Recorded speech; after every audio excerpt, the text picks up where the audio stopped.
For 14 straight years, we've basically lived under this one unquestioned rule in the real estate market. Right, the idea that home prices only go up. Exactly. I mean, you might see a plateau or maybe a slight cooling of bidding wars, but the baseline assumption has always been that your home value is just this one-way escalator.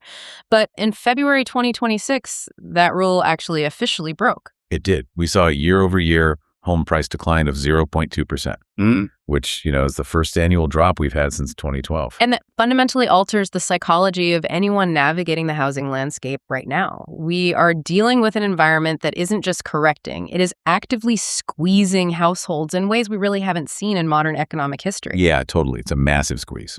So welcome to today's deep dive for April 12, 2026.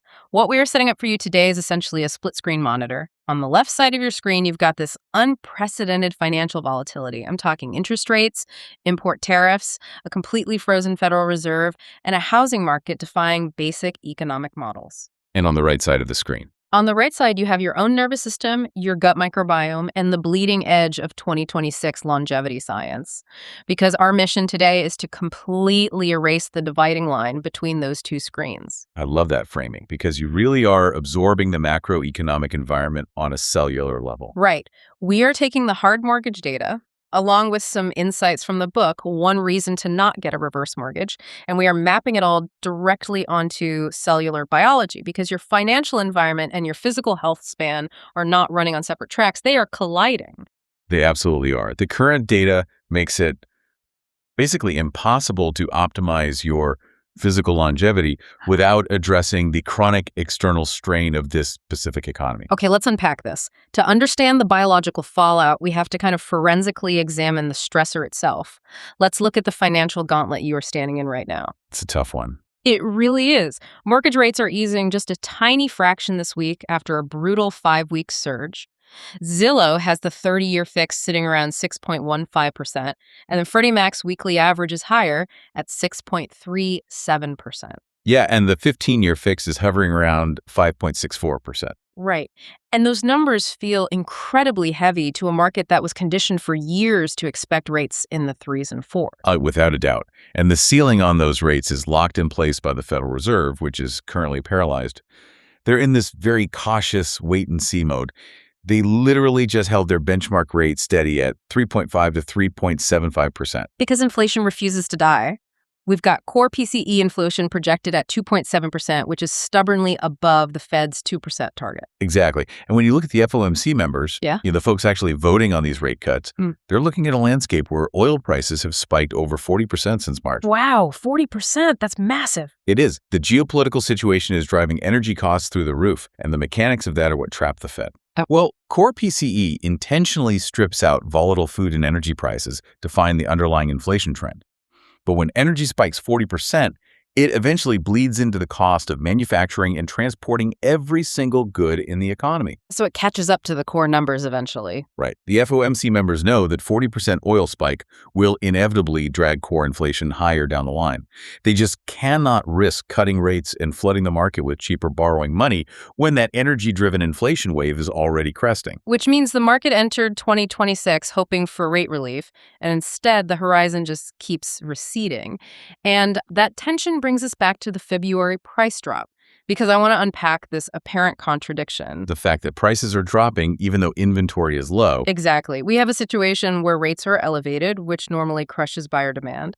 But we also have historically low inventory, which usually keeps prices aggressively high. Basic economics says low supply equals high prices, yet the prices are dropping. It's totally counterintuitive. It's like we've been watching this massive, high-stakes staring contest between exhausted buyers and stubborn sellers. The buyers are suffering from what the data calls affordability fatigue. They literally cannot qualify to borrow 2023 prices at 2026 interest rates. So they just stop participating. Right. And for the first time in 14 years, the sellers blinked. If we connect this to the bigger picture, the institutional forecasts reflect that exact gridlock. You've got S&P Global out there predicting robust mortgage issuance growth for 2026. They're banking on the idea that life events like marriages, Job relocations, downsizing will eventually force people to transact regardless of the rates. But then Zillow is simultaneously cutting its entire 2026 housing market outlook. Exactly. They see the affordability fatigue as a harder ceiling. So if the big institutions can't agree on where the market is going, what is the actual signal you should be paying attention to? I mean, it's not the daily mortgage rate quote, right? No, not at all. The true pulse of the mortgage market is the 10-year Treasury yield. It's currently sitting at 4.317%. Wait, why the 10-year yield? Well, lenders don't just pull mortgage rates out of thin air. When a bank issues a 30-year mortgage, they usually bundle it into a security and sell it to global investors. And those investors constantly compare the yield on those mortgage-backed securities to the ultimate safe haven, which is the 10-year U.S. Treasury bond. Oh, because the average 30-year mortgage is usually paid off or refinanced within about 10 years anyway. Exactly. The 10-year bond is the perfect duration match. So when global investors get spooked by inflation or geopolitical conflict, they dump bonds. That forces the Treasury yield up to attract buyers. And the moment that Treasury yield spikes, your local mortgage lender has to immediately hike their 30-year rates. Otherwise, no one will buy their mortgage securities. That is the exact mechanism. Your local housing affordability is tethered by an invisible string to global bond market anxiety. Okay, so what does this all mean for the supply side? If buyers are this exhausted and sellers are finally being forced to drop prices, basic capitalist economics dictates that builders should be rushing into the void to construct cheaper, entry-level homes to capture all that sideline demand. You would think so. Right. Why is the landscape completely barren of new, affordable builds? Because the construction industry is being suffocated by four distinct macro forces. We already touched on the first, geopolitical conflict driving energy and transportation costs. But the second force is massive tariff chaos. Tariffs on imported materials, right? Yeah. Tariffs on imported lumber, steel, and appliances are aggressively compounding the cost to build. Let's trace that supply chain cascade, because a tariff on Canadian lumber or overseas steel isn't just absorbed by the builder. Not a chance. The building material price growth has stayed above 3%. By the time you pour the foundation, frame the house, and install the appliances, the baseline cost to construct the home has mathematically eliminated the possibility of selling it at an affordable price point. The affordable supply is constrained before a shovel even hits the dirt. Exactly. And then you add the third force, which is a completely collapsed refinancing market. Yeah. The 30-year refi rate is currently at 6.78%. Ouch! Right. Anyone who locked in a 2 or 3% rate in 2020 or 2021 is mathematically trapped. Even if they want to downsize, abandoning a 2.8% mortgage to take on a 6.37% mortgage makes zero financial sense. So they stay put, which chokes off the supply of existing homes. And if they decide to just tap their home equity to renovate instead of moving, they run face first into the fourth force, the frozen Federal Reserve. Because ALOC rates are directly tied to the Fed's benchmark. Yep. Every quarter point the Fed cuts passes directly to home equity line of credit borrowers within 30 to 60 days. But because the Fed is terrified of that oil spike, ALOC rates are staying punishingly high. You are squeezed from every conceivable angle. High rates to buy, exorbitant material costs to build, and prohibitive borrowing costs to access your own equity. Which brings up a really crucial point for seniors right now.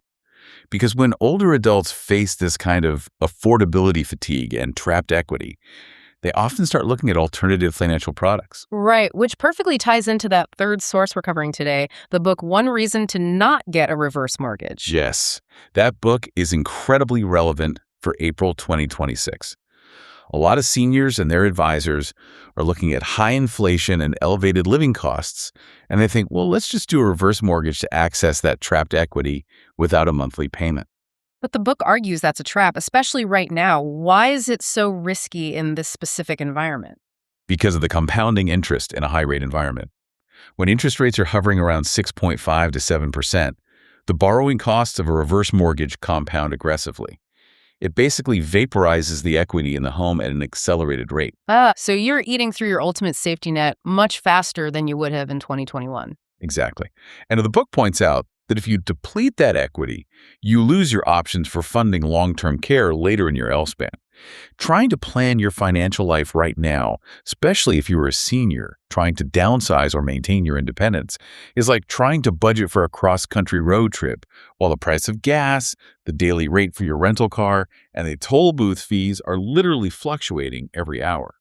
The lack of predictability creates this prolonged, inescapable friction. And that friction transforms from a temporary psychological annoyance into a chronic physiological threat, which shifts us to the right side of our split screen. Yes, here's where it gets really interesting. This is where we stop talking about your wallet and start talking about your cells. How does navigating a 6.37% mortgage rate, compounding tariffs, and deciding whether to avoid a reverse mortgage actually alter the human body? Well, what's fascinating here is that the latest longevity research points to a massive paradigm shift in 2026. The medical community has moved entirely away from the superficial concept of anti-aging. Thank goodness. Right. And they've consolidated around healthspan. We now define healthspan through 4 pillars: strength and mobility, cognitive clarity, emotional resilience, and independence. And for seniors specifically, financial decisions directly dictate the architecture of that independence. Where you live, the accessibility of your home, the quality of care you can secure, it all hinges on affordability. But the biological connection goes so much deeper than just affording a better zip code. Right. We have this terrible habit of siloing our stressors. Like, we treat a conversation with a loan officer about rising HELOC rates and a conversation with a doctor about systemic joint inflammation as entirely unrelated events. But the reality is that chronic financial uncertainty accelerates biological aging at the cellular level. Because of the stress response. Exactly. When you are constantly calculating whether your household budget can absorb the next wave of inflation, or stressing over the compounding interest of a reverse mortgage, your amygdala, which is the threat detection center of the brain, fires continuously. And the brain cannot distinguish between a modern financial threat and a primitive physical predator. No, it can't. Whether a tiger's chasing you or your mortgage rate just spiked out of affordability, the physiological response is identical. Your body floods with cortisol and adrenaline. If that happens once, the parasympathetic nervous system eventually kicks in, you calm down, and you recover. But the 2026 housing market doesn't allow for recovery. Right. It is a state of chronic, unresolving tension. Your nervous system stays locked in a sympathetic fight-or-flight state. Walk us through the exact biological pathway there. How does being locked in fight or flight physically degrade the body over time? Well, when your amygdala perceives constant threat, it redirects resources away from long-term maintenance projects, things like digestion and cellular repair. It pushes all that energy toward immediate survival. So blood flow is literally diverted away from your digestive tract. Literally. Over months and years of financial anxiety, this chronic diversion degrades your gut lining. It alters your gut microbiome, which is the control center for systemic inflammation. And it gets worse. Elevated cortisol physically shrinks the hippocampus, which directly impairs your memory and cognitive clarity. That is a devastating paradox. The mental stress of trying to time the housing market or manage a complex reverse mortgage to preserve your long-term independence, that stress is actively destroying the memory, cognitive clarity, and physical resilience you need to actually enjoy that independence. The stress of the spreadsheet is robbing you of your health span. Because the macro forces driving this, the global bond markets, the Federal Reserve, the international tariffs, are completely outside your control. The medical interventions being heavily prioritized in 2026 have turned aggressively inward. Yes, nervous system regulation is now the absolute cornerstone of longevity medicine. So how do you intervene biologically to protect your cells against a macroeconomic backdrop you can't change? The 2026 data outlines a multi-pronged protocol. The immediate tools for the nervous system are breathwork, somatic practices, and what researchers are classifying as simplifying major financial decisions. This raises an important question about prioritization. Wait, I'm struggling with this a bit. Categorizing putting my financial plans on autopilot in the exact same medical bucket as a physical therapy or a nutritional intervention sounds like a massive stretch. How is avoiding a complex real estate transaction or passing on a reverse mortgage an actual medical treatment? It comes down to closing open loops in your nervous system. Open loops. Yeah. Every complex, volatile financial gamble you engage in, trying to perfectly time a home sale, constantly monitoring the 10-year Treasury yield, or taking on a reverse mortgage with compounding interest acts as an open psychological loop. Oh, It demands constant, low-grade vigilance from your threat detection systems. I get that. So by simplifying your financial life, maybe staying in your current home and modifying it, instead of engaging in a bidding war at 6.37%, you actively signal safety to your brain. Exactly. Or, going back to that book, choosing not to get a reverse mortgage. By avoiding that complex, high-stakes financial product, you close the loop.